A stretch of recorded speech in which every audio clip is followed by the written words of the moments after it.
हरि ओम नमः। नमस्कार बंधुगण, आपण मानकु आज ज्योतिर्विधि कार्यक्रम को स्वागत करुछि। तेबे बंधुगण, आज ज्योतिर्विधि कार्यक्रम माध्यम जानिबा पवित्र महाविषुव पणा संक्रांति रे ग्रह मानकर चलन परिवर्तन सहित महासंजोगु सृष्टि होछि महाशक्तिशाली शुभ राजयोग एवं सूर्य राशि परिवर्तन सहित प्रभु हनुमान का आशीर्वाद सुनापरी चमकिब किछि भाग्यशाली राशि मानक भाग्य। एही राशि मानक कुंडली रे ग्रह मानकर शुभ चलनर अत्यंत शुभ प्रभाव रहिबा सहित प्रभु संकट मोचन का आशीर्वाद रहिबो। प्रत्येकटी कर्म क्षेत्र में सफलता परिपूर्णक प्राप्ति करने सहित आर्थिक क्षेत्र में लाभवान हेबे। लगी रही समस्या गुड़िक अंत होगा सहित परिवार मध्य सुख समृद्धि वृद्धि हेबो। तेबे बंधुगण, पणा संक्रांति बा महाविषुव पणा संक्रांति ओडिया नववर्ष भाव में पालन करा जाए। एही दिनटारू बसंत ऋतु शेष होगा सहित ग्रीष्म ऋतु आरंभ होता है। एही दिन सूर्यदेव मीन राशि मेष राशि की चलन करिथांती। या सहित एही दिनटारू ओडिया मास मध्य आरंभ होगा सहित ओडिया नववर्ष मध्य आरंभ होता है। या सहित बंधुगण, महाविषुव पणा संक्रांति वर्षर प्रथम संक्रांति भाव में ग्रहण करा जाए। ओडिया परिवार देवादेवी ठारू स्वरूप पूजा भोग होम आदि करा जाए। एही दिन आउ एक विशेष रही जे एही दिन प्रभु हनुमान को जन्म उत्सव भाव में पालन करा जाए। तेणु एही दिन को हनुमान जयंती भाव में मध्य पालन करा जाए।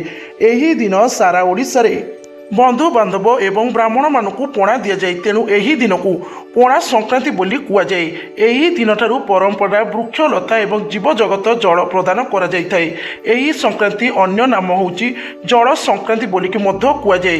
तेबे बंधुगण, एही दिन ठारू मेष संक्रांति बा मेष राशि रे सूर्यंकर चलन मध्य आरंभ होता है, जहाद्वारा कि एही दिन ठारू मेष मास मध्य आरंभ होता है। तेबे बंधुगण, ज्योतिष शास्त्र रे प्रत्येक ग्रह एक निर्दिष्ट समय निजर राशि परिवर्तन करिथांती। एही क्रम से ग्रह मानकर राजा सूर्य एप्रिल 14 तारिख सकाळ 8:40 समय मीन राशि बाहरिकी मेष राशि को चलन करेंगे। यह सहित सही राशि रे पूर्व शुक्र चलन करथुवारु एही दिन शुक्र आदित्य राजयोग मध्य सृष्टि होची। एही दिन पणा संक्रांति एवं हनुमान जयंती पड़ुवा सहित दुर्लभ राजयोग सहित ग्रह मानकर विरल संजोगरु ग्रह रे शुभ राजयोग सृष्टि होची। विशेष करके यार अत्यंत शुभ प्रभाव किछि भाग्यशाली राशि मानक कुंडली रे रहे पई जाउची, जहाद्वारा कि शुभ प्रभाव कैरियर अग्रगति आसवा सहित सूर्यंकर स्थिति जातक शुभ रहिबारु अनेक क्षेत्र में शुभ फल प्राप्ति हेबो। जीवन में सकारात्मक परिवर्तन आसिबो। कर्म क्षेत्र में शुभ फल प्राप्ति करेंगे। आर्थिक क्षेत्र में लाभवान हेबे। प्रभु सूर्य शुभ चलन हेतु भाग्य पूर्ण साथ देव एवं प्रभु संकट मोचन का आशीर्वाद प्रत्येक समस्यार अंत घटिबो। तेबे बंधुगण, आसंतु जानिनबा पवित्र महाविषुव पणा संक्रांति ठारू केउ राशि जातकीय व्यक्ति मानकर भाग्य सुनापरी चमकिया पई जाउची। केउ राशि जातकीय लोक माने महाभाग्यशाली बे सकल सुख प्राप्ति हेबो। तेबे बंधुगण, भाग्यशाली राशि मानक विषय जानिबा पई हेले आपण मानकु अनुरोध वीडियो को प्रथम रु शेष निश्चित भाव में देखंतु। आपण को राशि थिले आपण निश्चित जानि परिबे एवं चैनल न्यू थिले चैनल को सब्सक्राइब कर दियंतु, वीडियो को लाइक कर दियंतु। भक्तिर सहकारी कमेंट बॉक्स रे जय हनुमान लिखिया को बिल्कुल भी भूलिबेनी। आसंतु बंधुगण, जानिनबा वर्तमान प्रथम भाग्यशाली राशि विषय रे। तेबे बंधुगण, प्रथम भाग्यशाली राशि होचंती मेष राशि। मेष राशि जातकीय लोकंक पई कि समय अत्यंत उत्तम रहिबो। आपणक कुंडली रे सूर्यंकर शुभ चलनर अत्यंत उत्तम प्रभाव रहिबो सहित प्रभु महावीर हनुमान का आशीर्वाद रहिबो। आपणक जीवन शैली रे परिवर्तन आसिबो। भाग्य चमकिबो। आर्थिक क्षेत्र में लाभवान हेबे। कर्म क्षेत्र में शुभ फल प्राप्ति करिबो। दीर्घ समय अधूरा रही कार्य गुड़िक पूर्ण हेबो। प्रभु हनुमान कृपारू आपण आत्मविश्वास दक्षता वृद्धि पाइब। आपण को कठिन परिश्रम उचित फलाफल प्राप्ति हेबो। समय शुभ रहिबारु परिवार मध्य हस खुशीर वातावरण लगी रहा सहित दाम्पत्य जीवन में मधुरता वृद्धि हेबो। एही राशि जातकीय अविवाहित लोकों कि समय अत्यंत उत्तम रही। आपण कुंडली एही महाविषुव पणा संक्रांति विवाहर जोग फिटुअछि। खूब शीघ्र भल प्रस्ताव आसवा सहित आपण विवाह स्थिर हो पारे। समय शुभ रहिबारु क्यारियर बड़ सफलता हासिल करेंगे। एही राशि जातकीय लोक मैंने जो मैंने व्यवसाय व चाकरी सहित जड़ित अच्छा समय आपण अत्यंत सुवस्थ रही। चाकरी में पदोन्नति प्राप्ति होगा सहित आप दरमा वृद्धि हो पारे। बेपार वाणिज्य करुवा लोकों कि समय अत्यंत उत्तम रहिबारु ବେପାର ବାଣିଜ୍ୟରେ ଉନ୍ନତି ଆସିବା ସହିତ ଅର୍ଥ ଲାଭ ପ୍ରାପ୍ତି କରିବେ। ଦୀର୍ଘ ସମୟର ବାକି ପଡ଼ିଥିବା ଟଙ୍କା ମଧ୍ୟ ଫେରି ପାଇବେ। ସମୟ ଶୁଭ ରହିବାରୁ ପରିବାର ମଧ୍ୟରେ କୌଣସି ଶୁଭ ମାଙ୍ଗଳିକ କାର୍ଯ୍ୟ ମଧ୍ୟ ହୋଇପାରେ। ସମୟ ଶୁଭ ରହିବାରୁ ବନ୍ଧୁମାନଙ୍କ ସହିତ ଦୂର ସ୍ଥାନ ମଧ୍ୟ ଭ୍ରମଣ କରି ଯାଇପାରନ୍ତି। କୁଣ୍ଡଳୀରେ ସୂର୍ଯ୍ୟ ଗ୍ରହଙ୍କର ଶୁଭ ଚଳନ ରହିବା ହେତୁ ଆପଣଙ୍କର ଆତ୍ମବିଶ୍ୱାସ ଦକ୍ଷତା ବୃଦ୍ଧି ପାଇବ ଏବଂ ପ୍ରତ୍ୟେକଟି କାର୍ଯ୍ୟରେ ଆପଣଙ୍କୁ ଶୁଭ ଫଳ ପ୍ରାପ୍ତି ହେବ। ଏହା ସହିତ ବନ୍ଧୁଗଣ ଆପଣଙ୍କର ଦୀର୍ଘ ସମୟ ଧରି ଲାଗି ରହିଥିବା କୋର୍ଟ ମୋକଦ୍ଦମା କାର୍ଯ୍ୟ ସମାପ୍ତ ପାଇବ। ରାୟ ଆପଣଙ୍କ ସପକ୍ଷରେ ଯିବା ସହିତ ଆପଣ ନିଜର ଶତ୍ରୁଙ୍କ ଉପରେ ବିଜୟ ପ୍ରାପ୍ତି କରିବେ। ତେବେ ବନ୍ଧୁଗଣ ଆପଣଙ୍କ ପାଇଁ ସମୟ ଅତ୍ୟନ୍ତ ଉତ୍ତମ ରହିଛି। ଆପଣଙ୍କ କୁଣ୍ଡଳୀରେ ସୂର୍ଯ୍ୟଙ୍କର ଶୁଭ ଚଳନ ରହିବା ସହିତ ପ୍ରଭୁ ପବନ ପୁତ୍ର ବୀର ହନୁମାନଙ୍କ ଆଶୀର୍ବାଦ ଆପଣଙ୍କ ଉପରେ ରହିଛି। ଆପଣଙ୍କ ଜୀବନରେ ସକାରାତ୍ମକ ପରିବର୍ତ୍ତନ ଆସିବା ସହିତ ଆପଣଙ୍କୁ କର୍ମ କ୍ଷେତ୍ରରେ ଶୁଭ ଫଳ ପ୍ରାପ୍ତି ହେବ। ଆର୍ଥିକ କ୍ଷେତ୍ରରେ ଉନ୍ନତି ଆସିବ। ଘର ପରିବାର ମଧ୍ୟରେ ହସ ଖୁସିର ମହଲ ଲାଗି ରହିବ। ଭୌତିକ ସୁଖ ଆପଣଙ୍କୁ ପ୍ରାପ୍ତି ହେବ। ତେବେ ବନ୍ଧୁଗଣ ଆପଣଙ୍କର ଯଦି ଏହି ରାଶି ହୋଇଥାଏ ତେବେ ଭକ୍ତିର ସହକାରେ କମେଣ୍ଟ ବକ୍ସରେ ଜୟ ହନୁମାନ ଲେଖିବାକୁ ବିଲକୁଲ ବି ଭୁଲିବେନି।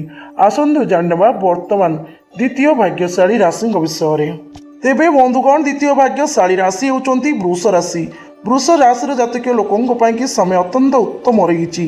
ଆପଣଙ୍କ ଉପରେ ପ୍ରଭୁ ମହାବୀର ହନୁମାନଙ୍କ ଆଶୀର୍ବାଦ ରହିବା ସହିତ ଆପଣଙ୍କ କୁଣ୍ଡଳୀରେ ସୂର୍ଯ୍ୟଙ୍କର ଶୁଭ ପ୍ରଭାବ ରହିଛି।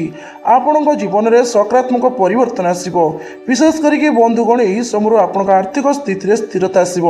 ବ୍ୟାଙ୍କ ବାଲାନ୍ସ ମଧ୍ୟ ବୃଦ୍ଧି ପାଇବ। ଦୀର୍ଘ ସମୟ ଧରି କରି ରହିଥିବା ଲୋନ କରଜ ସମସ୍ୟା ସୁଝି ଦେବା ପାଇଁ ଆପଣ ଅତ୍ୟନ୍ତ ସକ୍ଷମ ହେବେ। ପାରିବାରିକ ଜୀବନ ସୁଖମୟ ସମୟ କାଟିବା ସହିତ ଦାମ୍ପତ୍ୟ ଜୀବନରେ ମଧୁରତା ବୃଦ୍ଧି ହେବ। ନିଃସନ୍ତାନ ଦମ୍ପତିଙ୍କ କୁଣ୍ଡଳୀରେ ସୂର୍ଯ୍ୟଙ୍କର ଶୁଭ ପ୍ରଭାବ ରହିବା ହେତୁ ଆପଣଙ୍କୁ ସନ୍ତାନ ପ୍ରାପ୍ତିର ଯୋଗ ବନୁଅଛି। ସମୟ ଶୁଭ ରହିବାରୁ ବନ୍ଧୁମାନଙ୍କ ସହିତ କୌଣସି ଧାର୍ମିକ ସ୍ଥାନ ମଧ୍ୟ ଯାତ୍ରା କରି ଯାଇପାରନ୍ତି। ଏହି ରାଶିର ଜାତକୀୟ ଲୋକମାନେ ଯେଉଁମାନେ କୌଣସି ନୂତନ ବ୍ୟବସାୟ ଆରମ୍ଭ କରିବା ପାଇଁ ଚେଷ୍ଟା କରୁଛନ୍ତି ତେବେ ଆପଣଙ୍କ ଚେଷ୍ଟା ଜାରି ରଖନ୍ତୁ। ନୂତନ ବ୍ୟବସାୟ ଆରମ୍ଭ କରିବା ଦ୍ୱାରା ସଫଳତା ପରିପୂର୍ଣ୍ଣ ପ୍ରାପ୍ତି ହେବା ସହିତ ନୂତନ ବ୍ୟବସାୟରୁ ଆପଣଙ୍କୁ ବହୁତ ଭଲ ଅର୍ଥ ଲାଭ ମଧ୍ୟ ମିଳିବ। ସମୟ ଶୁଭ ରହିବାରୁ ଆପଣଙ୍କର ଦୀର୍ଘ ସମୟ ଧରି ଲାଗି ରହିଥିବା ଶାରୀରିକ ସମସ୍ୟା ମଧ୍ୟ ଦୂର ହେବ। ଶରୀର ସୁସ୍ଥ ରହିବ, ମନ ଆନନ୍ଦିତ ରହିବ। ପୁରୁଣା ରୋଗରୁ ଆପଣଙ୍କୁ ମୁକ୍ତି ମିଳିବ। ଏହି ସମୟ ଅବଧି ମଧ୍ୟରେ ଆପଣଙ୍କୁ ହଠାତ୍ ବଡ଼ ଖୁସି ଖବର ମଧ୍ୟ ମିଳିପାରେ। ଏହି ରାଶିର ଅବିବାହିତ ଲୋକଙ୍କ ପାଇଁ ସମୟ ଅତ୍ୟନ୍ତ ଉତ୍ତମ ରହିବାରୁ କୁଣ୍ଡଳୀରେ ବିବାହର ଯୋଗ ଫିଟୁଅଛି। ଆପଣଙ୍କ ପାଇଁ ଭଲ ପ୍ରସ୍ତାବ ଆସିବା ସହିତ ବିବାହ ମଧ୍ୟ ସ୍ଥିର ହୋଇପାରେ। ସମୟ ଶୁଭ ରହିବାରୁ ଭୌତିକ ସମ୍ପତ୍ତିରୁ ଅର୍ଥ ଲାଭ ପ୍ରାପ୍ତି କରିପାରନ୍ତି। ଏହା ସହିତ ବନ୍ଧୁଗଣ ଏହି ରାଶିର ବିଦ୍ୟାର୍ଥୀମାନଙ୍କ ପାଇଁ ସମୟ ଅତ୍ୟନ୍ତ ଉତ୍ତମ ରହିଛି। ବିଦ୍ୟା କ୍ଷେତ୍ରରେ ମନ ଲାଗିବା ସହିତ ପ୍ରତିଯୋଗିତାମୂଳକ ପରୀକ୍ଷାରେ ଶୁଭ ଫଳ ମଧ୍ୟ ପ୍ରାପ୍ତି କରିବେ। ତେବେ ବନ୍ଧୁଗଣ ଆପଣଙ୍କ ପାଇଁ ସମୟ ଅତ୍ୟନ୍ତ ଉତ୍ତମ ରହିଛି। ଆପଣଙ୍କ କୁଣ୍ଡଳୀରେ ସୂର୍ଯ୍ୟ ଗ୍ରହଙ୍କର ଶୁଭ ଚଳନର ଅତ୍ୟନ୍ତ ଉତ୍ତମ ପ୍ରଭାବ ରହିବା ସହିତ ପ୍ରଭୁ ମହାବୀର ହନୁମାନଙ୍କ ଆଶୀର୍ବାଦ ମଧ୍ୟ ଆପଣଙ୍କ ଉପରେ ରହିଛି। ଆପଣଙ୍କ ଜୀବନରେ ସକାରାତ୍ମକ ପରିବର୍ତ୍ତନ ଆସିବ। ଆର୍ଥିକ କ୍ଷେତ୍ରରେ ଲାଭବାନ ହେବେ। କର୍ମ କ୍ଷେତ୍ରରେ ଶୁଭ ଫଳ ପ୍ରାପ୍ତି କରିବା ସହିତ ନିଜର ଶତ୍ରୁମାନଙ୍କ ଉପରେ ବିଜୟ ପ୍ରାପ୍ତି କରିବେ। ଶାରୀରିକ ସମସ୍ୟା ଦୂର ହେବା ସହିତ ମାନସିକ ଶାନ୍ତି ମଧ୍ୟ ପ୍ରାପ୍ତି ହେବ। ତେବେ ବନ୍ଧୁଗଣ ଆପଣଙ୍କର ଯଦି ଏହି ରାଶି ହୋଇଥାଏ ତେବେ ଭକ୍ତିର ସହକାରେ କମେଣ୍ଟ ବକ୍ସରେ ଜୟ ହନୁମାନ ଲେଖିବାକୁ ବିଲକୁଲ ବି ଭୁଲିବେନି। ପ୍ରଭୁ ହନୁମାନଙ୍କ ଆଶୀର୍ବାଦ ଆପଣଙ୍କ ଉପରେ ସର୍ବଦା ରହିଥାଉ। ଆସୁଥିବା ସମୟ ଆପଣଙ୍କ ପାଇଁ ଶୁଭମୟ ରହୁ। ଆସନ୍ତୁ ଜାଣିନେବା ବର୍ତ୍ତମାନ ତୃତୀୟ ଭାଗ୍ୟଶାଳୀ ରାଶିଙ୍କ ବିଷୟରେ। ତେବେ ବନ୍ଧୁଗଣ ତୃତୀୟ ଭାଗ୍ୟଶାଳୀ ରାଶି ହେଉଛନ୍ତି ତୁଳା ରାଶି। ତୁଳା ରାଶିର ଜାତକ ଲୋକଙ୍କ ପାଇଁ ମହାବିଷୁବ ପଣା ସଂକ୍ରାନ୍ତିରୁ ଶୁଭ ସମୟ ଆରମ୍ଭ ହେଉଛି। ଗ୍ରହରେ ସୃଷ୍ଟି ହୋଇଥିବା ଦୁର୍ଲଭ ରୋଗର ଶୁଭ ପ୍ରଭାବ ରହିବା ସହିତ ଆପଣଙ୍କ ଭାଗ୍ୟ ଚମକିବ। ପ୍ରତ୍ୟେକଟି କ୍ଷେତ୍ରରେ ଆପଣଙ୍କୁ ସଫଳତା ପ୍ରାପ୍ତି ହେବ। କର୍ମ କ୍ଷେତ୍ରରେ ବଡ଼ ଦାୟିତ୍ୱ ମିଳିବା ସହିତ ଆପଣଙ୍କ ଦରମା ମଧ୍ୟ ବୃଦ୍ଧି ହେବ। ଯେଉଁମାନେ କମ୍ପିଟିଟିଭ୍ ଏକ୍ଜାମ୍ ପାଇଁ ପ୍ରସ୍ତୁତ ହେଉଛନ୍ତି ସେମାନଙ୍କ ପାଇଁ ସମୟ ଅତ୍ୟନ୍ତ ଭଲ ରହିଛି। ଆପଣଙ୍କୁ ବହୁତ ଭଲ ରେଜଲ୍ଟ ମିଳିବ। ଯେଉଁମାନେ ବେରୋଜଗାର ହୋଇକି ବୁଲୁଛନ୍ତି ତେବେ ଆପଣଙ୍କ ପାଇଁ ପବିତ୍ର ମହାବିଷୁବ ପଣା ସଂକ୍ରାନ୍ତିରେ ଶୁଭ ସମୟ ଆରମ୍ଭ ହେଉଛି। କୁଣ୍ଡଳୀରେ ସୂର୍ଯ୍ୟଙ୍କର ଶୁଭ ଚଳନ ରହିବା ହେତୁ ଆପଣଙ୍କୁ ନୂତନ ବ୍ୟବସାୟ କରିବାର ମାର୍ଗ ମିଳିବ। ସମୟ ଶୁଭ ରହିବାରୁ କୌଣସି ଭଲ କମ୍ପାନୀରୁ ମଧ୍ୟ ଚାକିରି ମିଳିପାରେ। ଏହା ସହିତ ଆପଣ କୌଣସି ଦୂର ସ୍ଥାନ ମଧ୍ୟ ଭ୍ରମଣ କରି ଯାଇପାରନ୍ତି। ପାରିବାରିକ ଜୀବନ ସୁଖମୟ ସମୟ କାଟିବା ସହିତ ଦାମ୍ପତ୍ୟ ଜୀବନରେ ମଧୁରତା ବୃଦ୍ଧି ହେବ। ଏହି ରାଶିର ପ୍ରେମୀ ଯୁଗଳଙ୍କ ପାଇଁ ସମୟ ଅତ୍ୟନ୍ତ ଉତ୍ତମ ରହିବାରୁ ପ୍ରେମ ସମ୍ପର୍କରେ ଲାଗି ରହିଥିବା କଳହ ସମାପ୍ତ ହେବ। ସମ୍ପର୍କରେ ମଧୁରତା ବୃଦ୍ଧି ହେବା ସହିତ ଆପଣ ଖୁବ୍ ଶୀଘ୍ର ବିବାହ ବନ୍ଧନରେ ମଧ୍ୟ ବାନ୍ଧି ହେବେ। ଏହି ରାଶିର ଜାତକୀୟ ଲୋକମାନେ ଯେଉଁମାନେ ଦୀର୍ଘ ସମୟ ହେଲାଣି ଆଇନଗତ ସମସ୍ୟାରେ ଗତି କରୁଛନ୍ତି ତେବେ ଆପଣଙ୍କ ପାଇଁ ସମୟ ଅତ୍ୟନ୍ତ ଶୁଭ ରହିବାରୁ ଆପଣଙ୍କର ଆଇନଗତ ସମସ୍ୟା ସମାଧାନ ହେବ। ରାୟ ଆପଣଙ୍କ ସପକ୍ଷରେ ଯିବା ସହିତ ଶତ୍ରୁମାନଙ୍କ ଉପରେ ଆପଣ ବିଜୟ ପ୍ରାପ୍ତି କରିବେ। ତେବେ ବନ୍ଧୁଗଣ ଆପଣଙ୍କ ପାଇଁ କି କହି ରଖୁଛୁ ସମୟ ଅତ୍ୟନ୍ତ ଉତ୍ତମ ଆରମ୍ଭ ହୋଇଛି। ଆପଣଙ୍କ କୁଣ୍ଡଳୀରେ ଗ୍ରହମାନଙ୍କ ଶୁଭ ଚଳନର ସକାରାତ୍ମକ ପ୍ରଭାବ ରହିବା ସହିତ ଆପଣଙ୍କ ଉପରେ ପ୍ରଭୁ ବଜରଙ୍ଗବାଲୀଙ୍କ ଆଶୀର୍ବାଦ ରହିଛି। ଆପଣଙ୍କ ଜୀବନରେ ସକାରାତ୍ମକ ପରିବର୍ତ୍ତନ ଆରମ୍ଭ ସହିତ ଆପଣଙ୍କୁ କର୍ମକ୍ଷେତ୍ରରେ ଶୁଭ ଫଳ ପ୍ରାପ୍ତି ହେବ। ଅଟକି ରହିଥିବା ଦୀର୍ଘତମ କାର୍ଯ୍ୟଗୁଡ଼ିକ ପୂର୍ଣ୍ଣ କରିବା ସହିତ ଭାଗ୍ୟ ଆପଣଙ୍କୁ ପୂର୍ଣ୍ଣ ସାଥ ଦେବ। ତେବେ ବନ୍ଧୁଗଣ ଆପଣଙ୍କର ଯଦି ଏହି ରାଶି ହୋଇଥାଏ ତେବେ ଭକ୍ତିର ସହକାରେ କମେଣ୍ଟ ବକ୍ସରେ ଜୟ ହନୁମାନ ଲେଖିବାକୁ ବିଲକୁଲ ବି ଭୁଲିବେନି। ତେବେ ବନ୍ଧୁଗଣ ଆସନ୍ତୁ ଜାଣିନେବା ବର୍ତ୍ତମାନ ଚତୁର୍ଥ ଭାଗ୍ୟଶାଳୀ ରାଶିଙ୍କ ବିଷୟରେ। ତେବେ ଚତୁର୍ଥ ଭାଗ୍ୟଶାଳୀ ରାଶିଟି ହେଉଛନ୍ତି ମିଥୁନ ରାଶି। ମିଥୁନ ରାଶିର ଜାତକ ଲୋକଙ୍କ ପାଇଁ କି ସମୟ ଅତ୍ୟନ୍ତ ଉତ୍ତମ ରହିଛି। ପଣା ସଂକ୍ରାନ୍ତିରେ ସୃଷ୍ଟି ହେଉଥିବା ଦୁର୍ଲଭ ରାଜଯୋଗର ଶୁଭ ପ୍ରଭାବ ରହିବା ସହିତ ସୂର୍ଯ୍ୟଙ୍କ ରାଶି ପରିବର୍ତ୍ତନ ଆପଣଙ୍କ ଭାଗ୍ୟରେ ବଡ଼ ପରିବର୍ତ୍ତନ ଆଣିବ। ବିଶେଷ କରିକି ବନ୍ଧୁଗଣ ଆପଣଙ୍କର ଏହି ସମୟରେ ଦୀର୍ଘତମ ଧରି ଲାଗି ରହିଥିବା ପାରିବାରିକ କଳହ ସମାସ ପାଇବ। ପରିବାର ମଧ୍ୟରେ ମଧୁରତା ବୃଦ୍ଧି ହେବ। ଦାମ୍ପତ୍ୟ ଜୀବନ ସୁଖମୟ ସମୟ କାଟିବେ। ସମୟ ଶୁଭ ରହିବାରୁ ହଠାତ୍ ବଡ଼ ଖୁସି ଖବର ମଧ୍ୟ ମିଳିପାରେ। ଏହା ସହିତ ବନ୍ଧୁଗଣ ଏହି ରାଶିର ଜାତକୀୟ ଲୋକମାନେ ଯେଉଁମାନେ ବେପାର ବାଣିଜ୍ୟ କରୁଛନ୍ତି ଆପଣଙ୍କ ପାଇଁ କି ସମୟ ଅତ୍ୟନ୍ତ ଉତ୍ତମ ରହିବାରୁ ବେପାର ବାଣିଜ୍ୟ କ୍ଷେତ୍ରରେ ଅଗ୍ରଗତି ଆସିବା ସହିତ ବହୁତ ଭଲ ଅର୍ଥ ଲାଭ ପ୍ରାପ୍ତି କରିପାରନ୍ତି। କୌଣସି ନୂତନ କାର୍ଯ୍ୟ ବା ବ୍ୟବସାୟ ମଧ୍ୟ ଆରମ୍ଭ କରିବାର ଯୋଗ ବନୁଅଛି। ସମୟ ଶୁଭ ରହିବାରୁ ଆପଣଙ୍କ ପରିବାର ମଧ୍ୟରେ ଶୁଭ କାର୍ଯ୍ୟ ମଧ୍ୟ ହୋଇପାରେ। ଦୀର୍ଘ ଦିନ ଧରିକି ଲାଗି ରହିଥିବା କୋର୍ଟ କଚେରୀ ମାମଲା ମଧ୍ୟ ସମାଧାନ ହେବ। ରାୟ ଆପଣଙ୍କ ସପକ୍ଷରେ ଯିବ। ଏହା ସହିତ ବନ୍ଧୁଗଣ ଆପଣଙ୍କର ଦୀର୍ଘ ଦିନର ଆଶା ବା ସ୍ୱପ୍ନ ମଧ୍ୟ ପୂରା ହେବ। ନୂତନ ଗାଡ଼ି କିଣିବା ସହିତ ନୂତନ ଗୃହ ପ୍ରବେଶ ମଧ୍ୟ କରିବାର ଯୋଗ ବନୁଅଛି। ଏହି ରାଶିର ପ୍ରେମୀ ଯୁଗଳଙ୍କ ପାଇଁ କି ସମୟ ଅତ୍ୟନ୍ତ ଉତ୍ତମ ରହିବାରୁ ପ୍ରେମ ସମ୍ପର୍କରେ ମଧୁରତା ବୃଦ୍ଧିବା ସହିତ ଅତ୍ୟନ୍ତ କ୍ୱାଲିଟି ସମୟ ମଧ୍ୟ ବିତାଇବେ। ଏହି ରାଶିର ଜାତକୀୟ ଲୋକମାନେ ଯେଉଁମାନେ ଦୀର୍ଘ ସମୟ ହେଲାଣି ଚାକିରି ଖୋଜୁଛନ୍ତି ତେବେ କହି ରଖୁଛୁ ଆପଣଙ୍କ ପାଇଁ କି ପବିତ୍ର ପଣା ସଂକ୍ରାନ୍ତିରେ ଶୁଭ ସମୟ ଆରମ୍ଭ ହେଉଛି। ଖୁବ୍ ଶୀଘ୍ର ଆପଣଙ୍କୁ କୌଣସି ଭଲ କମ୍ପାନୀରୁ ଚାକିରି ମିଳିବାର ଯୋଗ ବନୁଅଛି। ସମୟ ଶୁଭ ରହିବାରୁ ଏହି ରାଶିର ଅବିବାହିତ ଯୁବକ ଯୁବତୀଙ୍କ କୁଣ୍ଡଳୀରେ ବିବାହର ଯୋଗ ଫିଟୁଅଛି। ଆପଣଙ୍କ ପାଇଁ କି ଭଲ ପ୍ରସ୍ତାବ ଆସିବା ସହିତ ଖୁବ୍ ଶୀଘ୍ର ଆପଣଙ୍କର ବିବାହ ମଧ୍ୟ ସ୍ଥିର ହୋଇପାରେ। ତେବେ ବନ୍ଧୁଗଣ ଆପଣଙ୍କ ପାଇଁ କି କହି ରଖୁଛୁ ପବିତ୍ର ମହାବିଶ୍ୱ ପଣା ସଂକ୍ରାନ୍ତିରୁ ଶୁଭ ସମୟ ଆରମ୍ଭ ହେଲା। ଆପଣଙ୍କ ଉପରେ ପ୍ରଭୁ ପବନପୁତ୍ର ବୀର ହନୁମାନଙ୍କ ଆଶୀର୍ବାଦ ରହିବା ସହିତ ଆପଣଙ୍କ କୁଣ୍ଡଳୀରେ ସୂର୍ଯ୍ୟ ଗ୍ରହଙ୍କର ଶୁଭ ଚଳନର ସକାରାତ୍ମକ ପ୍ରଭାବ ରହିଛି ଏବଂ ଗ୍ରହରେ ସୃଷ୍ଟି ହୋଇଥିବା ଶୁଭ ଯୋଗର ଅତ୍ୟନ୍ତ ଉତ୍ତମ ପ୍ରଭାବରୁ ଆପଣଙ୍କ ଭାଗ୍ୟ ଚମକିବା ପାଇଁ ଯାଉଛି। ଆର୍ଥିକ କ୍ଷେତ୍ରରେ ଲାଭବାନ ହେବେ। କର୍ମ କ୍ଷେତ୍ରରେ ଶୁଭ ଫଳ ପ୍ରାପ୍ତି କରିବେ। ଏହା ସହିତ ଅଧୁରା ରହିଥିବା କାର୍ଯ୍ୟ ପୂର୍ଣ୍ଣ ହେବା ସହିତ ଆପଣଙ୍କ ଆତ୍ମବିଶ୍ୱାସ ଦକ୍ଷତା ମଧ୍ୟ ବୃଦ୍ଧି ପାଇବ। ତେବେ ବନ୍ଧୁଗଣ ଆପଣଙ୍କର ଯଦି ଏହି ରାଶି ହୋଇଥାଏ ତେବେ ଭକ୍ତିର ସହକାରେ କମେଣ୍ଟ ବକ୍ସରେ ଜୟ ହନୁମାନ ଲେଖିବାକୁ ବିଲକୁଲ ବି ଭୁଲିବେନି। ତେବେ ବନ୍ଧୁଗଣ ଆସନ୍ତୁ ଜାଣିନେବା ବର୍ତ୍ତମାନ ପଞ୍ଚମ ଭାଗ୍ୟଶାଳୀ ରାଶିଙ୍କ ବିଷୟରେ। ତେବେ ପଞ୍ଚମ ଭାଗ୍ୟଶାଳୀ ରାଶିଟି ହେଉଛନ୍ତି କନ୍ୟା ରାଶି। କନ୍ୟା ରାଶିର ଜାତକୀୟ ଲୋକଙ୍କ ପାଇଁ କି ସମୟ ଅତ୍ୟନ୍ତ ଉତ୍ତମ ରହିଛି। ଆପଣଙ୍କ କୁଣ୍ଡଳୀରେ ସୂର୍ଯ୍ୟ ଗ୍ରହଙ୍କର ଶୁଭ ଚଳନର ଅତ୍ୟନ୍ତ ଉତ୍ତମ ପ୍ରଭାବ ରହିବା ସହିତ ପ୍ରଭୁ ପବନ ପୁତ୍ର ବୀର ହନୁମାନଙ୍କ ଆଶୀର୍ବାଦ ରହିଛି ଏବଂ ପବିତ୍ର ପଣା ସଂକ୍ରାନ୍ତିରେ ଗ୍ରହରେ ସୃଷ୍ଟି ହେଉଥିବା ମହାଦୁର୍ଲଭ ରାଜଯୋଗର ଶୁଭ ପ୍ରଭାବ ରହିବା ହେତୁ ଆପଣଙ୍କ ଭାଗ୍ୟ ଅଚାନକ ଭାବରେ ବଡ଼ ପରିବର୍ତ୍ତନ ଆସିବା ପାଇଁ ଯାଉଛି। ଆପଣଙ୍କ ଭାଗ୍ୟରେ ଅନେକ କ୍ଷେତ୍ରରେ ଶୁଭ ଫଳ ପ୍ରାପ୍ତି ହେବାର ଯୋଗ ବନୁଅଛି। ପାରିବାରିକ ଜୀବନ ସୁଖମୟ ସମୟ କାଟିବା ସହିତ ଦାମ୍ପତ୍ୟ ଜୀବନରେ ମଧୁରତା ବୃଦ୍ଧି ହେବ। କର୍ମ କ୍ଷେତ୍ରରେ ଲାଗି ରହିଥିବା ସମସ୍ୟା ଗୁଡ଼ିକର ଅନ୍ତ ଘଟିବ। ବିଶେଷ କରିକି ବନ୍ଧୁଗଣ ଏହି ରାଶିର ଜାତକୀୟ ଲୋକମାନେ ଯେଉଁମାନେ ବ୍ୟବସାୟ ସହିତ ଜଡ଼ିତ ଅଛନ୍ତି ଆପଣଙ୍କ ପାଇଁ କି ମହାବିଶ୍ୱ ପବିତ୍ର ପଣା ସଂକ୍ରାନ୍ତିରୁ ଶୁଭ ସମୟ ଆରମ୍ଭ ହେଉଛି। ବ୍ୟବସାୟ କ୍ଷେତ୍ରରେ ଲାଗି ରହିଥିବା ମାନ୍ଦାବସ୍ଥା ଦୂର ହେବ। ବ୍ୟବସାୟରେ ଉନ୍ନତି ଆସିବା ସହିତ ବହୁତ ଭଲ ଅର୍ଥ ଲାଭ ପ୍ରାପ୍ତି କରିବେ। ବନ୍ଧୁ ସହଯୋଗ ମିଳିବା ସହିତ ପରିବାର ଲୋକଙ୍କର ସମର୍ଥନ ମଧ୍ୟ ମିଳିବ।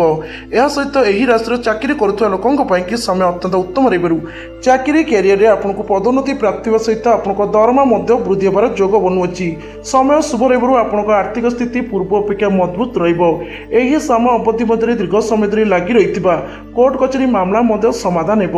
ରାୟ ଆପଣଙ୍କ ସପକ୍ଷରେ ଯିବା ସହିତ ଶତ୍ରୁଙ୍କ ଉପରେ ବିଜୟ ପ୍ରାପ୍ତି କରିବେ। ସମୟ ଶୁଭ ଆରମ୍ଭ ହେଉଥିବାରୁ ଆପଣଙ୍କୁ ନିଜର ପୌତୁକ ସମ୍ପତ୍ତିରୁ ଅର୍ଥ ଲାଭ ଭୋଗ କରିବାର ଯୋଗ ବନୁଅଛି। ଦୀର୍ଘ ସମୟ ଧରିକି ବାକି ପଡ଼ିଥିବା ଟଙ୍କା ମଧ୍ୟ ଫେରି ପାଇବେ। ଏହି ରାଶିର ଜାତକ ଲୋକମାନେ ଯଦି କୌଣସି ବ୍ୟବସାୟରେ ନିଜର ପୁଞ୍ଜି ବିନିଯୋଗ କରିବା ପାଇଁ ଚାହୁଁଛନ୍ତି ସମୟ ଆପଣଙ୍କର ଅତ୍ୟନ୍ତ ଅନୁକୂଳ ରହିଛି। ନିଶ୍ଚିତ ଭାବରେ କରନ୍ତୁ କୌଣସି ଭଲ ବିଶେଷଙ୍କ ପରାମର୍ଶ ନେଇକି। ଆଗାମୀ ସମୟରେ ଆପଣଙ୍କୁ ବହୁତ ଭଲ ଅର୍ଥ ଲାଭ ମିଳିପାରେ। ସମୟ ଶୁଭ ରହିବାରୁ ପ୍ରେମୀ ଯୁଗଳଙ୍କର ପ୍ରେମ ସମ୍ପର୍କରେ ଲାଗି ରହିଥିବା କଳହ ସମାସ ପାଇବ। ସମ୍ପର୍କରେ ମଧୁରତା ବୃଦ୍ଧି ହେବା ସହିତ ଆପଣ ଖୁବ୍ ଶୀଘ୍ର ବିବାହ ବନ୍ଧନରେ ମଧ୍ୟ ବାନ୍ଧି ହେବେ। କୁଣ୍ଡଳୀରେ ସୂର୍ଯ୍ୟଙ୍କ ଶୁଭ ପ୍ରଭାବ ରହିବା ହେତୁ ଆପଣଙ୍କ ଶାରୀରିକ ସମସ୍ୟା ଦୂର ହେବ। ଶରୀର ସୁସ୍ଥ ରହିବ। ମନ ଅତ୍ୟନ୍ତ ଆନନ୍ଦିତ ଆନନ୍ଦିତ ରହିବ। ସମାଜରେ ଆପଣଙ୍କର ମାନ ସମ୍ମାନ ପ୍ରତିଷ୍ଠା ହେବ। ଆପଣଙ୍କ ଆତ୍ମବିଶ୍ୱାସ ବୃଦ୍ଧି ପାଇବ ଏବଂ ଏହି ସମୟରୁ ଆପଣଙ୍କୁ ପ୍ରତ୍ୟେକଟି କର୍ମ କ୍ଷେତ୍ରରେ ଶୁଭ ଫଳ ପ୍ରାପ୍ତି ହେବ। ବିଦ୍ୟାର୍ଥୀମାନଙ୍କ ପାଇଁ ସମୟ ଅତ୍ୟନ୍ତ ଉତ୍ତମ ରହିବାରୁ ବିଦ୍ୟା କ୍ଷେତ୍ରରେ ମନ ଲାଗିବା ସହିତ ପ୍ରତିଯୋଗିତାମୂଳକ ପରୀକ୍ଷା ଗୁଡ଼ିକରେ କୃତ ଲାଭ ପ୍ରାପ୍ତି କରିବେ। ନିଃସନ୍ତାନ ଦମ୍ପତିମାନଙ୍କ ପାଇଁ ମହାବିଷୁବ ପଣା ସଂକ୍ରାନ୍ତିରୁ ଶୁଭ ସମୟ ଆରମ୍ଭ ହେଉଛି। ଆପଣଙ୍କ କୁଣ୍ଡଳୀରେ ସୂର୍ଯ୍ୟଗ୍ରହଙ୍କର ଶୁଭ ପ୍ରଭାବ ରହିବା ସହିତ ପ୍ରଭୁ ହନୁମାନଙ୍କ ଆଶୀର୍ବାଦ ରହିବା ହେତୁ ଆପଣଙ୍କୁ ଖୁବ୍ ଶୀଘ୍ର ସନ୍ତାନ ପ୍ରାପ୍ତିର ମଧ୍ୟ ଯୋଗ ବନଉଛି। ତେବେ ବନ୍ଧୁଗଣ, ଆପଣଙ୍କ ପାଇଁ ପବିତ୍ର ପଣା ସଂକ୍ରାନ୍ତିରୁ ଶୁଭ ସମୟ ଆରମ୍ଭ ହେଉଛି। କହି ରଖୁଛୁ, ଆପଣଙ୍କ କୁଣ୍ଡଳୀରେ ସୂର୍ଯ୍ୟଙ୍କର ଶୁଭ ଚଳନ ରହିବା ହେତୁ ଆପଣଙ୍କ ଭାଗ୍ୟ ଚମକିବ। ଆପଣଙ୍କୁ କର୍ମ କ୍ଷେତ୍ରରେ ଶୁଭ ଫଳ ପ୍ରାପ୍ତି ହେବା ସହିତ ଆର୍ଥିକ କ୍ଷେତ୍ରରେ ଲାଭବାନ ହେବେ। ଅଧୁରା ରହିଥିବା କାର୍ଯ୍ୟଗୁଡ଼ିକ ପୂର୍ଣ୍ଣ ହେବା ସହିତ ଭାଗ୍ୟ ଆପଣଙ୍କୁ ପୂର୍ଣ୍ଣ ସାଥ ଦେବ। ଭୌତିକ ସୁଖ ଆପଣଙ୍କୁ ପ୍ରାପ୍ତି ହେବ।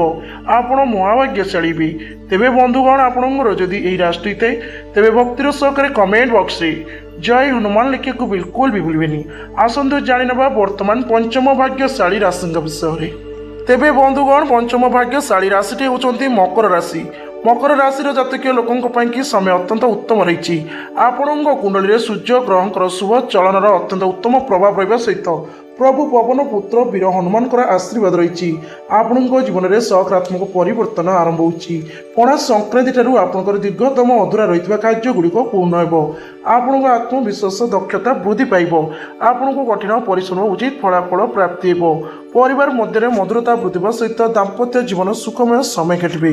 ଏହି ରାଶିର ନୂତନ ଦମ୍ପତିମାନଙ୍କ ପାଇଁ ସମୟ ଅତ୍ୟନ୍ତ ଉତ୍ତମ ରହିବାରୁ ଖୁବ୍ ଶୀଘ୍ର ସନ୍ତାନ ପ୍ରାପ୍ତିର ଯୋଗ ବନୁଅଛି। ଏହା ସହିତ ବନ୍ଧୁଗଣ, ଦୀର୍ଘ ସମୟ ଆଶା ଏବଂ ସ୍ୱପ୍ନ ଆପଣଙ୍କର ପୂର୍ଣ୍ଣ ହେବ। ନୂତନ ଗାଡ଼ି ବା ଘର କିଣିବାର ମଧ୍ୟ ଯୋଗ ବନୁଅଛି। ଏହି ରାଶିର ଅବିବାହିତ ଯୁବକ ଯୁବତୀଙ୍କ ପାଇଁ ସମୟ ଅତ୍ୟନ୍ତ ଉତ୍ତମ ରହିବାରୁ କୁଣ୍ଡଳୀରେ ବିବାହର ଯୋଗ ଫିଟୁଅଛି। ଖୁବ୍ ଶୀଘ୍ର ଭଲ ପ୍ରସ୍ତାବ ଆସିବା ସହିତ ବିବାହ ମଧ୍ୟ ସ୍ଥିର ହୋଇପାରେ। ଏହି ରାଶିର ଜାତକୀୟ ଲୋକମାନେ ଯେଉଁମାନେ ଦୀର୍ଘ ସମୟ ହେଲାଣି ଚାକିରି ଖୋଜୁଛନ୍ତି ତେବେ ଆପଣଙ୍କ ପାଇଁ ପବିତ୍ର ପଣା ସଂକ୍ରାନ୍ତିରୁ ଶୁଭ ସମୟ ଆରମ୍ଭ ହେଉଛି। ଖୁବ୍ ଶୀଘ୍ର ଆପଣଙ୍କୁ କୌଣସି ଭଲ କମ୍ପାନୀରୁ ଚାକିରି ମିଳିବାର ଯୋଗ ବନୁଅଛି। ତେବେ ବନ୍ଧୁଗଣ, ଆପଣଙ୍କ ପାଇଁ କହି ରଖୁଛୁ, ପବିତ୍ର ପଣା ସଂକ୍ରାନ୍ତିରୁ ଶୁଭ ସମୟ ଆରମ୍ଭ ହେଉଛି। ଆପଣଙ୍କ ଉପରେ ପ୍ରଭୁ ହନୁମାନଙ୍କ ଆଶୀର୍ବାଦ ରହିବା ସହିତ ଆପଣଙ୍କ କୁଣ୍ଡଳୀରେ ସୂର୍ଯ୍ୟ ଗ୍ରହଙ୍କର ଶୁଭ ପ୍ରଭାବ ରହିଛି। ଆପଣଙ୍କ ଜୀବନଶୈଳୀରେ ପରିବର୍ତ୍ତନ ଆସିବ। ଭାଗ୍ୟ ପୂର୍ଣ୍ଣ ସାଥ ଦେବ। ଅଟକି ରହିଥିବା କାର୍ଯ୍ୟ ପୂର୍ଣ୍ଣ କରିବା ସହିତ ଆତ୍ମବିଶ୍ୱାସ ଦକ୍ଷତା ମଧ୍ୟ ବୃଦ୍ଧି ପାଇବ। ତେବେ ବନ୍ଧୁଗଣ, ଆପଣଙ୍କର ଯଦି ଏହି ରାଶି ହୋଇଥାଏ ତେବେ ଭକ୍ତିର ସହକାରେ କମେଣ୍ଟ ବକ୍ସରେ ଜୟ ହନୁମାନ ଲେଖିବାକୁ ବିଲକୁଲ ବି ଭୁଲିବେନି। ଆସନ୍ତୁ ଜାଣିନେବା ବର୍ତ୍ତମାନ ଷଷ୍ଠ ଭାଗ୍ୟଶାଳୀ ରାଶିଙ୍କ ବିଷୟରେ। ତେବେ ବନ୍ଧୁଗଣ, ଷଷ୍ଠ ଭାଗ୍ୟଶାଳୀ ରାଶିଟି ହେଉଛନ୍ତି ବିଛା ରାଶି। ବିଛା ରାଶିର ଜାତକୀୟ ଲୋକଙ୍କ ପାଇଁ ସମୟ ଅତ୍ୟନ୍ତ ଉତ୍ତମ ରହିଛି।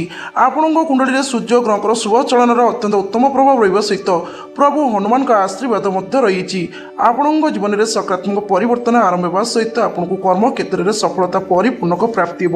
ବିଶେଷ କରିକି ବନ୍ଧୁଗଣ, ଏହି ରାଶିର ଜାତକୀୟ ଲୋକମାନେ ଯେଉଁମାନେ ଚାକିରି ସହିତ ଜଡ଼ିତ ଅଛନ୍ତି ଆପଣଙ୍କ ପାଇଁ ପବିତ୍ର ପଣା ସଂକ୍ରାନ୍ତିରୁ ଶୁଭ ସମୟ ଆରମ୍ଭ ହେଉଛି। ଚାକିରି କ୍ଷେତ୍ରରେ ପଦୋନ୍ନତି ପ୍ରାପ୍ତି ହେବା ସହିତ ଆପଣଙ୍କ ଦରମା ମଧ୍ୟ ବୃଦ୍ଧି ହେବାର ଯୋଗ ବନୁଅଛି। ସମୟ ଶୁଭ ରହିବାରୁ ଦୂରଯାତ୍ରା ମଧ୍ୟ ଭ୍ରମଣ କରି ଯାଇପାରନ୍ତି। ଘର ପରିବାର ମଧ୍ୟରେ ମଧୁରତା ଲାଗି ରହିବା ସହିତ ଦାମ୍ପତ୍ୟ ଜୀବନ ସୁଖମୟ ସମୟ କାଟିବେ। ଏହା ସହିତ ଆପଣଙ୍କ ପରିବାର ମଧ୍ୟରେ କୌଣସି ଶୁଭ କାର୍ଯ୍ୟ ମଧ୍ୟ ହୋଇପାରେ। ଅବିବାହିତଙ୍କ କୁଣ୍ଡଳୀରେ ବିବାହର ଯୋଗ ଫିଟିବା ସହିତ ଆପଣଙ୍କ ପାଇଁ ଭଲ ପ୍ରସ୍ତାବ ଆସିବା ସହିତ ଖୁବ୍ ଶୀଘ୍ର ବିବାହ ମଧ୍ୟ ସ୍ଥିର ହେବ। ଏହି ରାଶିର ବିଦ୍ୟାର୍ଥୀମାନଙ୍କ ପାଇଁ ସମୟ ଅତ୍ୟନ୍ତ ଉତ୍ତମ ରହିବାରୁ ବିଦ୍ୟା କ୍ଷେତ୍ରରେ ମନ ଆଗ୍ରହିତ ବୃଦ୍ଧି ପାଇବ ଏବଂ ପ୍ରତିଯୋଗିତାମୂଳକ ପରୀକ୍ଷା ଗୁଡ଼ିକରେ ଶୁଭ ଫଳ ପ୍ରାପ୍ତି କରିବେ। ଦୀର୍ଘ ସମୟ ଧରି ଲାଗି ରହିଥିବା ପୁରୁଣା ଶାରୀରିକ ସମସ୍ୟା ଆପଣଙ୍କର ଦୂର ହେବ। ଶରୀର ସୁସ୍ଥ ରହିବ। ମନ ଅତ୍ୟନ୍ତ ଆନନ୍ଦିତ ରହିବ। ସମୟ ଶୁଭ ରହିବାରୁ ଅଚାନକ ବଡ଼ ଖୁସି ଖବର ମଧ୍ୟ ମିଳିପାରେ। ଆପଣଙ୍କର ଦୀର୍ଘ ଦିନର ଆଶା ଏବଂ ସ୍ୱପ୍ନ ମଧ୍ୟ ପୂରା ହେବ। ନୂତନ ଗାଡ଼ି କିଣିବା ସହିତ କୌଣସି ମୂଲ୍ୟବାନ ଜିନିଷ ମଧ୍ୟ କିଣିପାରନ୍ତି। ପ୍ରେମୀ ଯୁଗଳଙ୍କ ପାଇଁ ସମୟ ଅତ୍ୟନ୍ତ ଉତ୍ତମ ରହିଛି। ପ୍ରେମ ସମ୍ପର୍କରେ ଲାଗି ରହିଥିବା ପାରିବାରିକ କଳହ ସମାପ୍ତ ହେବ। ସମ୍ପର୍କରେ ମଧୁରତା ବୃଦ୍ଧି ହେବା ସହିତ ଆପଣ ଅତ୍ୟନ୍ତ କ୍ୱାଲିଟି ସମୟ ମଧ୍ୟ ବିତାଇବେ। ତେବେ ବନ୍ଧୁଗଣ, ଆପଣଙ୍କ ପାଇଁ ପବିତ୍ର ମହାବିଷୁବ ପଣା ସଂକ୍ରାନ୍ତିରୁ ଶୁଭ ସମୟ ଆରମ୍ଭ ହେଉଛି। ଗ୍ରହରେ ସୃଷ୍ଟି ହୋଇଥିବା ଶୁଭ ଯୋଗର ସକାରାତ୍ମକ ପ୍ରଭାବ ରହିବା ସହିତ ସ୍ୱୟଂ ପ୍ରଭୁ ହନୁମାନଙ୍କ ଆଶୀର୍ବାଦ ମଧ୍ୟ ରହିଛି ଏବଂ ସୂର୍ଯ୍ୟଙ୍କର ଶୁଭ ଚଳନ ହେତୁ ଆପଣଙ୍କ ଭାଗ୍ୟ ସୁନା ପରି ଚମକିବା ପାଇଁ ଯାଉଛି। ଆର୍ଥିକ କ୍ଷେତ୍ରରେ ଲାଭବାନ ହେବେ। କର୍ମ କ୍ଷେତ୍ରରେ ସଫଳତା ପରିପୂର୍ଣ୍ଣକ ପ୍ରାପ୍ତି କରିବେ। ଲାଗି ରହିଥିବା ପ୍ରତ୍ୟେକଟି ସମସ୍ୟା ଦୂର ହେବା ସହିତ ଆପଣ ମହାଭାଗ୍ୟଶାଳୀ ହେବେ। ତେବେ ବନ୍ଧୁଗଣ, ଆପଣଙ୍କର ଯଦି ଏହି ରାଶି ହୋଇଥାଏ ତେବେ ଭକ୍ତିର ସହକାରେ କମେଣ୍ଟ ବକ୍ସରେ ଜୟ ହନୁମାନ ଲେଖିବାକୁ ବିଲକୁଲ ବି ଭୁଲିବେନି। ପ୍ରଭୁ ହନୁମାନଙ୍କ ଆଶୀର୍ବାଦ ଆପଣଙ୍କ ଉପରେ ସର୍ବଦା ରହିଥିବ। ଆସୁଥିବା ସମୟ ଆପଣଙ୍କ ପାଇଁ ଉତ୍ତମମୟ ରହୁ। ଆସନ୍ତୁ ଜାଣିନେବା ବର୍ତ୍ତମାନ ମହାଭାଗ୍ୟଶାଳୀ ରାଶିଙ୍କ ବିଷୟରେ। तेबे बंधुगण महाभाग्यशाली राशिटी होउछन्ति धनुराशि। धनुराशिर जातक लोकंक पाइकी पवित्र पणा संक्रांतिर शुभ समय आरंभ होउछि। आपणଙ୍କ कुंडली सूर्य ग्रहकर शुभ चलनर अत्यंत उत्तम प्रभाव रहिबा सहित प्रभु हनुमानक आशीर्वाद मध्य आपणଙ୍କ उपरे रहिछि एवं ग्रह मानकर संजोगरु सृष्टि हेतु शुभ राजयोगर अत्यंत उत्तम प्रभाव आपणଙ୍କ भाग्य चमकिया पई जाउछि। जीवन शैली रे परिवर्तन आसिब, भाग्य उदय हेब, लागि रहितबा प्रत्येकटी समस्यार अंत घटिब, परिवार मध्य हस खुशीर महल लागि रहिबा सहित दाम्पत्य जीवन सुखमय समय कटिबे। एही राशिर निसंतान दंपति मानक पाइकी पवित्र पणा संक्रांतिर शुभ समय आरंभ होउछि। कुंडली रे ग्रह मानकर शुभ प्रभाव रहिबा हेतु आपनको खूब शीघ्र संतान प्राप्तिर जोग बनुछि। समय शुभ रहिबारु दूर तीर्थ स्थान मध्य भ्रमण करि जाई परंती। एही राशिर जातक लोक माने जीवन कोनोसी प्रकार नूतन व्यवसाय आरंभ करिवार योजना करछन्ती तेबे आपनको पाइकी समय अत्यंत उत्तम रहिछि। पवित्र पणा संक्रांतिरु आपण जे कोनोसी नूतन व्यवसाय आरंभ करिवे सफलता परिपूर्णक प्राप्ति करिबा सहित आपनको नूतन व्यवसायरु बहुत भल अर्थ लाभ प्राप्ति हेबो। समय शुभ रहिबारु आपनको आर्थिक स्थिति मध्य मजबूत रहिबो। आपनको आत्मविश्वास दक्षता वृद्धि पाइबो एवं आपनको कठिन परिश्रम उचित फलाफल मध्य प्राप्ति हेबो। समय शुभ रहिबारु एही राशिर व्यक्ति माने जो मैंने दीर्घ समय लानी नूतन गाड़ी व घर किणवार स्वप्न देखते तेज आपन स्वप्न पूरा जाऊँगी। आपड़ खूब शीघ्र नूतन गाड़ी किणवा सहित नूतन घर मध्य किणिपारती। समय शुभ रहिबारु कौतुक संपत्ति अर्थ लाभ मिल पारे। या सहित बंधुगण दीर्घ समय धरी लगी रही आईनगत समस्या आपंकर समाधान हेब। राय आपण सपक्ष में आपण निजर शत्रु उपर विजय प्राप्त करेंगे। तेरे बंधुगण आपंकर जदि यही राष्ट्र होता है तेरे भक्तिर सहकार कमेंट बॉक्स रे जय हनुमान लिखा बिल्कुल भी भूलबेनी। तेबे बंधुगण आसतु जानिबा वर्तमान परवर्ती महाभाग्यशाली राशि विषय। तेबे परवर्ती महाभाग्यशाली राशिटी होउछन्ति कुंभ राशि। कुंभ राशिर जातक लोकंक पाइकी समय अत्यंत उत्तम रहिछि। आपणଙ୍କ कुंडली रे सूर्य ग्रहकर शुभ चलनर अत्यंत उत्तम प्रभाव रहिबा सहित स्वयं प्रभु हनुमान का आशीर्वाद रही। आपणଙ୍କ जीवन शैली परिवर्तन आसवा सहित आपणଙ୍କ भाग्य मध्य उदय हेब। आपणଙ୍କ आर्थिक स्थिति मजबूत रहिबो। कर्म क्षेत्र में लगी रही समस्या गुड़िकर अंत घटिब। कर्म क्षेत्र में उन्नति आसवा सहित अर्थ लाभ प्राप्ति करेंगे। समय शुभ रहिबारु परिवार मध्य मधुरता वृद्धि सहित दाम्पत्य जीवन मध्य सुखमय समय काटिबे। या सहित बंधुगण आपणଙ୍କର दीर्घतम आशा व स्वप्न पूरा हेब। नूतन गाड़ी किणवा सहित आपण कौन मूल्यवान जिनस किणिपारती। अविवाहित युवक युवती अत्यंत उत्तम प्रभाव रही। कुंडली बहार जोग भेटुअछि। भल प्रस्ताव सहित बह स्थिर हो। समय शुभ रहिबारु आपको आकस्मिक भाव में धन प्राप्ति हो पारे। या सहित दीर्घ समय धरी लगी रही आईनगत समस्या आपंकर समाधान हेब। राय आपण सपक्ष में सहित आप निजर शत्रु उपर विजय प्राप्ति करेंगे। कुंडली सूर्य ग्रहकर शुभ प्रभाव रही हेतु आप शारीरिक समस्या दूर हो। शरीर सुस्थ मन अत्यंत आनंदित रही समय आपको रोजगार नूतन मार्ग प्राप्ति हो। समय शुभ रहिबारु एही राशिर जातक लोक मैंने जो मैंने दीर्घ समय कौन नूतन व्यवसाय आरंभ कर योजना कर पवित्र पणा संक्रांति शुभ समय आरंभ होगी। योजना सफल हो। नूतन व्यवसाय आरंभ करने द्वारा आपको शुभ फल प्राप्ति सहित आर्थिक लाभ मिल। तेरे बंधुगण कही रखु आपण पवित्र महाविश्व पणा संक्रांति शुभ समय आरंभ होगी। आपणଙ୍କ कुंडली ग्रह सृष्टि शुभ राजयोगर अत्यंत उत्तम प्रभाव रहा सहित स्वयं प्रभु हनुमान का आशीर्वाद एवं सूर्य चलन कुंडली शुभ रहा हेतु आपंकर आत्मविश्वास दक्षता वृद्धि पाइब। आपको कठिन परिश्रम उचित फलाफल प्राप्ति हो। आपण कर्म क्षेत्र में लगी रही प्रत्येक समस्यार अंत घटवा सहित आप महाभाग्यशाली भी समाज में आपंकर मान सम्मान प्रतिष्ठा हो।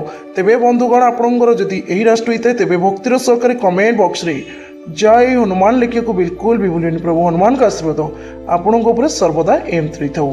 तेबे बंधुगण ये होउछन्ति सही महाभाग्यशाली राशिर लोक माने जो मानक कुंडली रे दीर्घ वर्ष पर ग्रह रे सृष्टि हितबा शुभ जगर अत्यंत उत्तम प्रभाव रहिबा सहित स्वयं प्रभु हनुमान का आशीर्वाद मध्य रही। एवं यही समय भाग्य अचानक भाव में बड़ परिवर्तन आसपा जाऊँगी। यही राशिर जातक व्यक्ति माने महाभाग्यशाली सहित सकल सुख प्राप्ति हो। आर्थिक क्षेत्र में लाभवान हे। कर्म क्षेत्र में सफलता परिपूर्णक प्राप्ति करेंगे। भाग्य पूर्ण साधवा सहित प्रभु हनुमान का आशीर्वाद प्रत्येक क्षेत्र में सफलता परिपूर्णक प्राप्ति करेंगे। तेबे बंधुगण आपणकर जदि यही राशि मानक मध्य जेकोसी राशि था एवं प्रभु हनुमान आप सच्चा भक्त होता तेबे भक्तिर सहकारी कमेंट बॉक्स रे जय हनुमान लिखा बिल्कुल भी भूलें। प्रभु हनुमान कृपा आपण आसुवा समय शुभमय हो एवं आसुवा समय आपको प्रत्येक क्षेत्र में सफलता प्राप्ति हो।